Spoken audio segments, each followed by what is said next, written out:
know, guys. I mean, a lot of people complain about Halloween theme parks at this time around the year, so I don't know. This one seems like it might be up to flavor. I mean, you get to actually shoot zombies, and then you get to go up on rides. Wait a minute. If we're shooting zombies before going on rides, doesn't that mean that we actually are killing people? Ooh, this theme park just may have to close down for human safety reasons. Just maybe.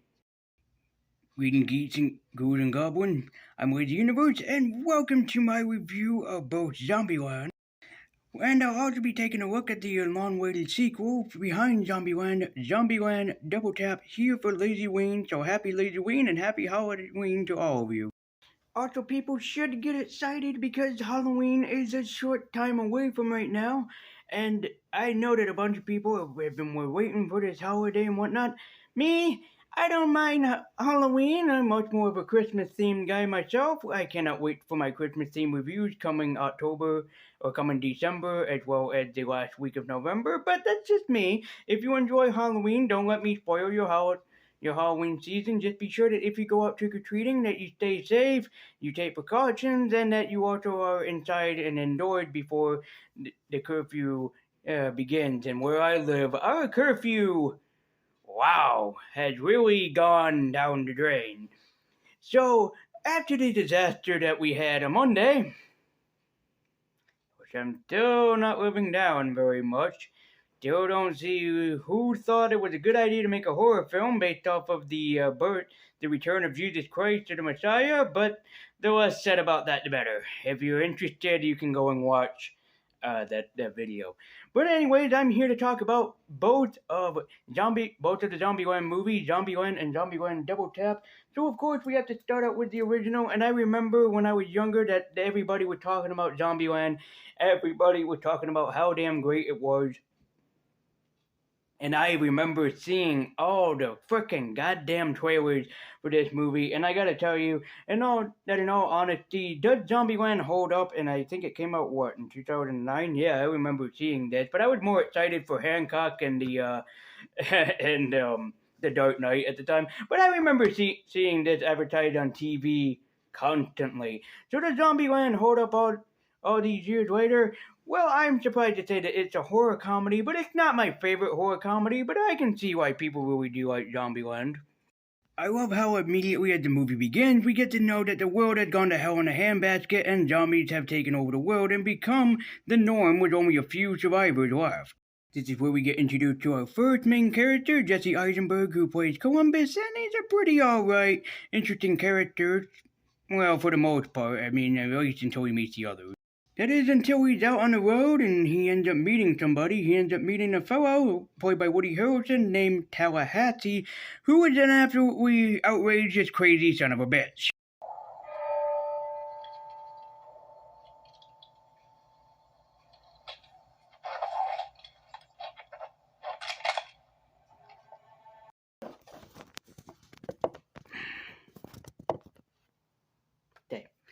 What's nice about Woody Harrelson, though, is his character Tallahassee throughout the majority of this film actually really does feel like he's trying to honor and respect Bruce Campbell. And it's kind of weird to compare him to the great Ash Williams that Bruce Campbell has played. But it really does make sense that he's really trying to summon his inner Ash Williams here. I mean, after all, he did come out of his car with a fucking boomstick. He has a lot of cheesy one-liners that end up going nowhere. The one that he uses a whole lot is "time to nut up or shut up," and he's used to saying that he's a lone wolf. This kind of reminds me a lot of Bruce Campbell in Ash vs. Evil Dead, more so than the other movies, is that he's an older type of fella, he's used to being a lone wolf, but then, at the same time, when he had Pablo and Kelly, that they ended up growing upon him. So it's nice to know that that inner nod is there. And I'm not trying to pick on Bruce Campbell or anyone that's a fan of Bruce Campbell or Evil Dead. But if they ever were to remake Evil Dead and they wanted to use a different Ash Williams because Bruce Campbell is a probably is admittedly too old. He even said so himself. I think a great pick would honestly be Woody Harrelson, who really does a great job of capturing Bruce Campbell's immortal character was just within Zombieland itself. I mean, if you watch the original Evil Dead movies or just Ash vs. Evil Dead, and you watch Zombieland, you might be able to see a comparison in the type of characters that they play. But Woody Harrelson is a delight within the Zombieland movies, both of them. But we're talking about the first film here. But it's nice to know what when he meets Columbus, he immediately pulls a gun. It's kind of obvious why you would pull a gun. You don't know if he had the zombie infection or not. And it's also kind of playing similar to like George Romero's of the Dead film. So, like Night of the Living Dead, Day of the Dead, and also the infamous classic Dawn of the Dead, which it takes a lot of inspiration from. But it is nice to see that, kind of nod be hinted off here that as soon as you meet somebody, you're going to pull a gun. I also get a little bit of the vibe from like George Romero's The Crazies, if everybody remembers that film, where it's kind of like, yeah, you pull a gun because you don't exactly know and you have trust issues. And also survivors in a zombie apocalypse are very ruptured. They also pull out a lot of rules in this, like one cardio and a bunch of other things, don't travel alone, blah blah blah. The thing that I would like to make a reference here is they instantly make fun of people that are, well, I would say big bone, plus size, or chubby. And to those viewers of mine that probably are watching this with that joke that I didn't show because I didn't want to make anyone feel insecure, you're welcome. Just note that I am asthmatic, so if I was ever bitten and became a zombie, I couldn't chase you for that long. I'd start wheezing and hacking and coughing just as immediately as anybody else would. For a majority of the movie, we're following Woody Harrelson and Jesse Eisenberg, and their relationship and their chemistry on screen is just amazing to behold of it itself. It's not long before they find other survivors, Wichita and Little Rock, played by Emma Stone and Abigail Breslin, respectively, and I love the chemistry that all four of them play on the film, while it's not obvious at first. These characters end up bonding and becoming together much like a family, and it really plays on how damn great that they are together. These actors really had fun and a ball just acting together. They become honestly like a big family, like brothers and sisters, with probably Tallahassee being like the father figure to everybody, but still an all-around great time between all four of them. But this film does have one thing that kind of makes it more superb, in a sense, because when they're driving around Hollywood, yes, Hollywood is doomed and destroyed, which of course anybody would notice if they played any zombie games or watched any zombie movies or TV show, so they end up going to the home of one of the most famous actors on the planet. But a very obscure one. Because at first, when they were trying to find a famous house, I thought, well, let's see, zombie movie, who's the famous zombie actor? I thought Norman Reedus, and I also thought Bruce Campbell. I thought that would have been hilarious to see. I also thought of Tom Savini, because that would have been a little bit funny to have him in there. No. They go to the home of the infamous Ghostbusters fame. Not a joke. They go to the infamous home of Bill goddamn motherfucking Murray. It's also nice to know that Bill Murray's makeup that he is wearing while he appears as a zombie is very similar to one of his favorite movies ever, Frankenhooker, which is kind of a nice nod. And also, it's Bill goddamn Murray. He was a delight to have in this movie. He was so funny, so charming. He just had a delight to him that always cracks me up every time I see him, and smile too. Unfortunately, due to a scene mistake, he ends up getting shot and killed, and the movie ends up referencing this as murraying somebody by killing somebody out of surprise. This, of course, leads into the final standoff at a carnival, which I think would have been the more hilarious part of calling it Zombieland, as they stated the amusement part, you're trying there and killing zombies, but that's just me. I'm not gonna rate Zombieland just yet, not give it the vinyl pop rating just yet, but the directing was great. The zombies, I'm surprised, were actually decent looking and were not CGI'd, which was my fear when this movie was coming out. My fear was, are the zombies gonna be practical effect or CG'd effect? That was a big fear of mine going into the movie, but I'm happy to say that they are practical effect people. They went back to the good old days and using practical effects, which Thank God. I would prefer would like they're gonna use CG zombies, which thankfully no. That is another zombie movie that we'll talk about another time, which while it bothered me at the time, I definitely saw past through it no matter what. So Zombieland was a pretty decent movie, had its charms and had its flaws, but do I really see it as a horror comedy, truthfully? Not so much, no.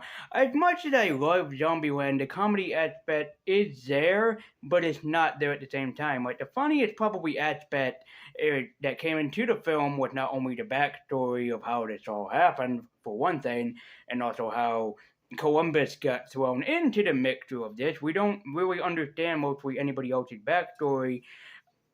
Wichita and Little Rock one made sense, and it was nice to have Mike White of frickin' School of Rock fame being this. He was a delight and he was hilarious too. But there is not really much of a comedy aspect aside from Woody Harrelson himself, as well as Bill Murray, who made his cameo debut. So, Zombieland does hold up for me, and it is a good zombie film, but it might be a required taste for some people just to get into it and get used to it. Oh no, though, I really did like Zombieland. I thought it was cool, I thought it was unique, and it's aside from a pretty good horror film and a pretty good zombie film, but not so much horror comedy to me. Just make sure that when you watch it, you grab yourself a good old shotgun, your best friends, and head out for a good time. You might never know what zombies lie behind the corners of the haunted house. In my opinion, Zombieland isn't like the best movie that I've seen, but it's definitely up there as a great movie, though, nonetheless. It's a good movie that could have been great if it succeeded where it wanted to with its points of horror comedy. Because I really do feel like it's mostly trying to pay respect to George Romero, which it does fantastically, but it doesn't really hold up to the horror comedy era. Like I said, probably the funniest part in this is the characters when they all come together, their chemistry together. Woody Harrelson is hilarious in his own right, and then also the Bill Murray cameo was unique. So now we're going to head to the sequel, Zombieland Double Tap, which in my opinion hold up a lot better than the previous film did. I really think that this one really held the comedy variety as well as the horror variety in much of very, very good taste. So we see that they're still trying to survive our team is still trying to survive the zombie apocalypse, and while trying to do so, they take over the White House. Why? Well, no one's there, and nobody's using it anyways. This is where we find out that not Wichita, but Little Rock actually wants to get away from the other team because she's grown older, and she doesn't feel like that they understand her as much. So, to be a rebel, she joins up with a hippie played by Avon Georgia. Yeah, she joined up with a hippie. That is until at a shopping mall, they end up finding another woman named Madison, who is the dumb blonde, and God bless this actress because she does it so well. Run out. I know, it's amazing. As long as it keeps raining, the dams keep giving us power. Apparently not brain power. I feel like you're being super judgy. Like, I'm getting a real anti-me vibe. While Madison is annoying in this film, I didn't actually want to see her die because she was making me laugh so much because I know so many girls that still act like this to this day. And also because she's lonely, and also because she's been in the freezer for so goddamn long and hasn't seen another human soul, she ends up sleeping with Columbus and they end up making a ruckus. But they end up finding another survivor named Nevada, played by goddamn she's so fine looking, god fucking damn it! I can't, Rosario Dawson! I'm sorry, but this is an actress. Well, I don't know how old that she is, and she probably would never tell a living soul, but god fucking damn it! She looks so good for her age. She's fucking beautiful, gorgeous. And in this movie, dear fucking God, she puts on the fucking sexy charm. She just wears it around her neck and was like, I can do this, and I can be a sexy little taunt. And dear God, is she such a sexy little taunt in this movie? She just plays upon every little boy's and every teenager's and every grown man's emotion. And poor little Timmy that was sitting in the audience, probably shouldn't have, this is a rated R movie, had been made a man thanks to Rosario Dawson for being such a sexy tease. We support her and salute her, but definitely, seriously though, in this movie, she is like a very wonderful character aside from being I guess the sex icon, the attraction. She is a very delightful character, and especially when she showed up later driving a fucking monster truck of all things. Dear fucking God, this woman is the sexy charm in this movie.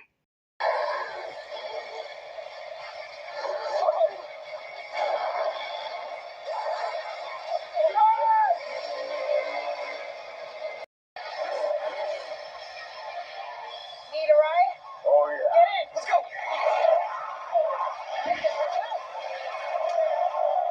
Zombieland Double Tap is what the first Zombieland should have been because this movie is both funny and also it puts on the horror aspect even more so than the original film. The characters are greatly written. The characters are hilarious. Everybody has their own unique charm to them, and I never found anybody annoying because I was laughing my ass off the entire time. It's easy for anybody to dismay this movie, but I have to say, dear God, is it a classic movie, and I loved it to this day. I still laughed my ass off the last time that I watched it, which was not too long ago before this review, honestly. If you're gonna have a movie night for yourself or a great movie night with some friends, I highly recommend checking out Zombieland Double Tap a lot more than the first because it is funny, horrifying, and dear God, is it a classic. And also, it has the funniest end credit sequence of all damn time. Don't believe me? Kick it, Bill Murray! Man. Can we get a baby right for Al? Maybe back to his room, please? Oh, dear. Excuse me. I want to live in a universe where that movie exists. That end credit sequence deserves more spotlight than it gets. And especially the joke that they were making a Garfield 3, which, yeah, I like the two Garfield movies. I don't know why people kind of pick on them a lot. I kind of like them. Bill Murray was funny in them. He sounded a lot like Lorenzo Music, so... Oops. Sorry. I accidentally cut the stand there. But, yeah, I honestly liked it. So where do I fall on the categories of each individual Zombieland film? The sequel is definitely greater, but we'll come back to that. Zombieland is a great movie that holds up with a lot of strength. It does do the horror comedy variety, but not as well as the sequel does. So with that being said, I'm gonna give the original Zombieland, the high regarded original, I think that I'm going to give it a rating of an Aquaman because it did rise above my expectations, truthfully, and while it's not as great as you would think, it still holds up as a pretty damn good horror movie, but horror comedy variety, I'm going to have to say a huge no to.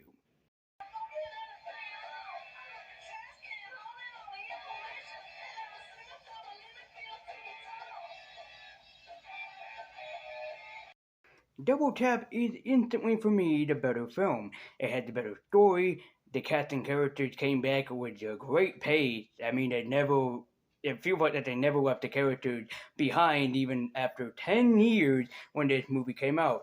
Unfortunately, I was more interested in Godzilla King of the Monsters, Alita Battle Angel, and Spider-Man Far From Home than watching this film.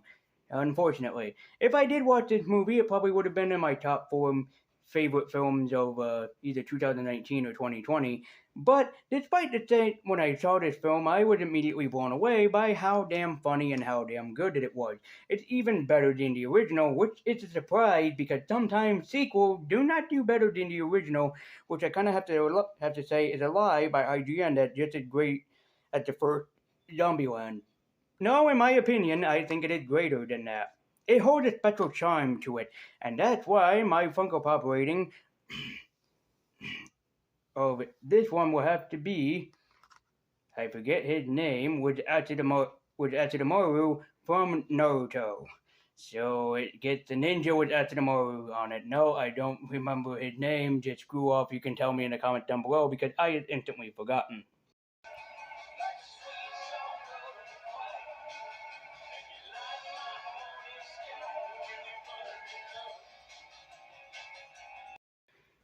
Well, everyone, thank you so much for watching. Be sure to like, comment, and subscribe. Follow me at Twitter with a link in the description down below. I've been Lazy Universe, I've been waiting nudie. And Lazyween has almost come to an end. We only have 2 more days and 2 more episodes, with a top 10 appearing on Halloween, which will signify the end of Lazyween for me. Well, with that being said, I think that the next variety that I'm gonna go to is back to manga. In fact, I have a lot of horror-themed manga with only the first volume that I only own with none other. So I think that for Halloween Eve, or Halloween Eve as it's also called, I think that I'm going to talk about the horror manga that I own and only the first volume of. Hell yeah. It'll be time to go back to that shelf and try to pull them all off. And then for the final Lazyween video, it will be on Halloween with my top 10 favorite horror movies. So guys, thank you so much for watching. Be sure to like, comment, and subscribe. Thank you for supporting Lazyween. I've had a blast doing these videos. And until next time, I've been Lazy Universe. I will let you know to keep eking on. And as always, for the Lazyween season, stay spooky, gang.